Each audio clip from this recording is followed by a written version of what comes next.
Saudaraku rahimakumullah, kalau orang sudah menjadikan syurga sebagai cita-cita tertingginya, maka semua tawaran-tawaran kepentingan duniawi lainnya menjadi tidak bermakna barang sedikit pun. Said Qutb rahimahullah merupakan seorang pemikir dari Mesir yang hidup dan menyumbangkan banyak buah pikirannya sekitar tahun 50-an, 60-an, 1950-an, 1960-an.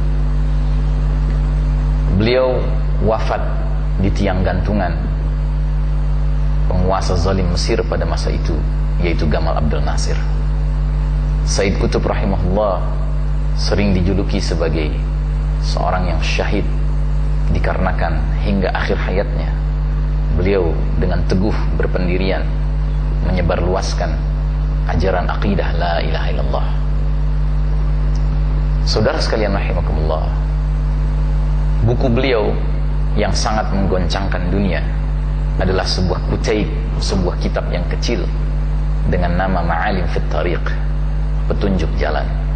Buku ini sudah diterjemahkan ke bahasa Indonesia.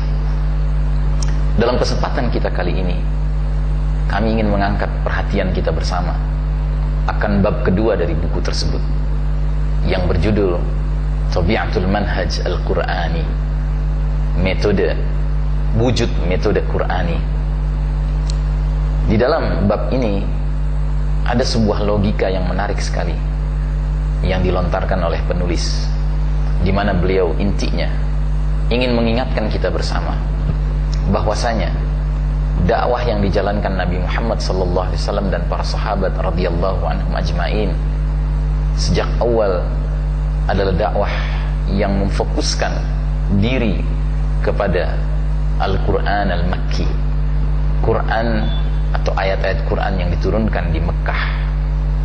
Dan ternyata Al-Quranul Makki ini memiliki fokus perhatian kepada satu perkara, yaitu perkara al-aqidah, perkara keimanan la ilaha illallah.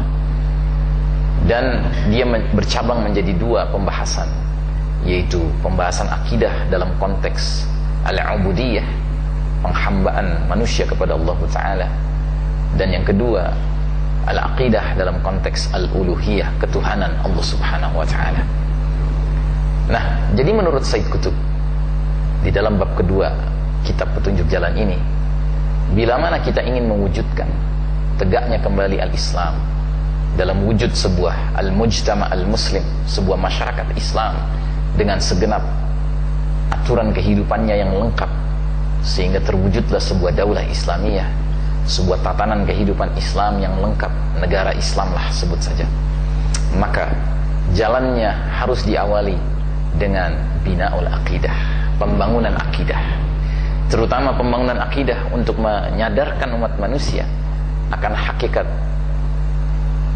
keilahian atau ketuhanan Allah Subhanahu Wa Ta'ala di satu sisi, dan yang kedua akan kewajiban al-ubudiyah, penghambaan manusia kepada Allah Ta'ala di lain sisi.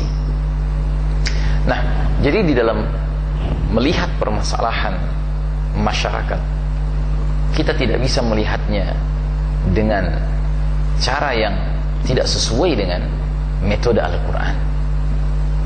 Bila mana kita melihat masyarakat ini bermasalah, masyarakat ini kembali memperlihatkan ciri-ciri kejahiliahan seperti masyarakat jahiliyah yang dihadapi Nabi dan para sahabat 15 abad yang lalu, maka kita hanya bisa mewujudkan kembali al-mujtama al-muslim bila mana kita meniti jalan yang telah dilalui oleh Nabi Muhammad SAW dan para sahabat, yakni bina'ul aqidah, pembinaan akidah. Dan ini memerlukan waktu dan kesabaran, sebab dia ibaratnya adalah seperti pohon yang rindang, tidak mungkin bisa menjadi rindang dan berdiri kokoh dan menaungi sekian banyak makhluk bila mana pohon itu tidak memiliki akar yang menghunjam dalam ke dalam bumi dan menjalar ke kiri kanan depan belakang, meluas. Kalau kita menginginkan pohon yang besar, yang rindang, yang kokoh, yang tidak mudah jatuh ditiup angin, maka kita harus memastikan bahwa akarnya menghunjam jauh ke dalam bumi dan meluas ke kiri kanan depan belakang. Begitu juga dengan masyarakat Islam. Kalau kita ingin menampilkan kecemerlakan agama Allah Ta'ala Islam ini dalam wujud sebuah masyarakat lengkap dengan tatanan kehidupannya yang paripurna, maka tidak bisa tidak harus dipastikan munculnya dulu sekelompok manusia yang telah kokoh akidahnya, telah mantap keimanannya. Demikianlah awal mula masyarakat Islam didirikan oleh teladan kita bersama Nabi Muhammad SAW, dan demikian pula lah selamanya di negeri manapun, di zaman kapanpun akan terwujudnya masyarakat Islam, bukan dengan cara yang lainnya. Dan ketika kita berbicara tentang metode Al-Quran di dalam mewujudkan masyarakat Islam ini, kita bukan berbicara dalam konteks teoritis, tetapi kita harus berbicara dalam konteks praktis, realistis. Artinya apa?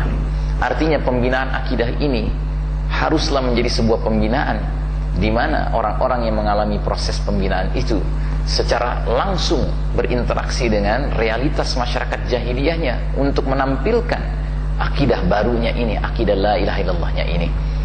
Dan bila itu yang menjadi semangat, bila itu yang menjadi jalan, bila itu yang menjadi pilihan, maka mereka yang sedang mengalami proses pembinaan ini sejak awal, sejak hari pertama sudah harus memahami adanya konsekuensi, adanya resiko-resiko, adanya ujian demi ujian yang Allah Ta'ala bakal berikan kepada mereka.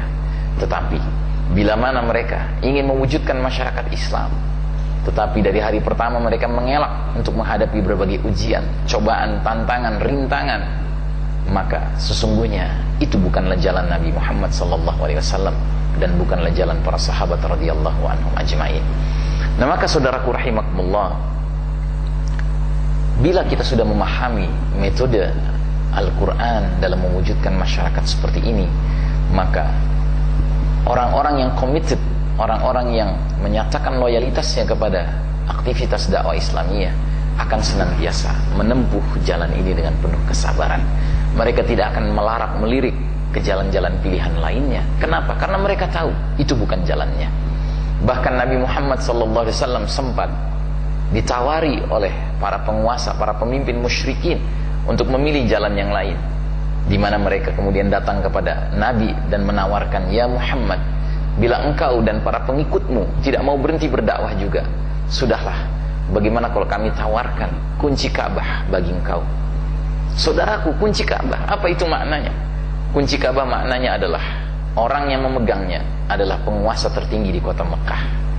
Saudaraku, andaikan Nabi Muhammad SAW memiliki cara pandang yang berbeda dari cara pandang yang Allah gariskan bagi dirinya, niscaya dia akan berpikiran secara pragmatis. Dia akan mengatakan, wah menarik juga ini, saya pegang dulu kekuasaan, dari kekuasaan itulah saya kemudian bisa merubah akidah masyarakat jahiliyah Quraisy Mekah ini.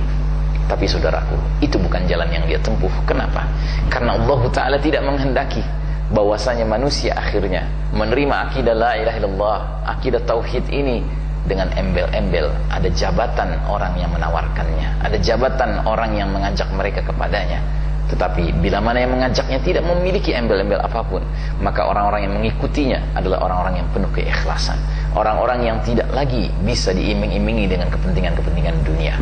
Mereka hanya punya satu kepentingan, yaitu kepentingan sesuai dengan janji Nabi Muhammad SAW kepada mereka, bahwa bila mana mereka mau berkorban, berjuang bersama-sama, semua harta dan jiwa mereka serahkan di jalan la ilaha illallah ini.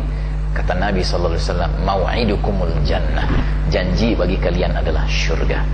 Saudaraku rahimakumullah, kalau orang sudah menjadikan syurga sebagai cita-cita tertingginya, maka semua tawaran-tawaran kepentingan duniawi lainnya menjadi tidak bermakna barang sedikit pun. Aqulu qawli hadza fastaghfirullah li wa lakum, billahi taufiq wal hidayah, al afu minkum, uhibbukum fillah, wassalamu alaikum warahmatullahi wabarakatuh.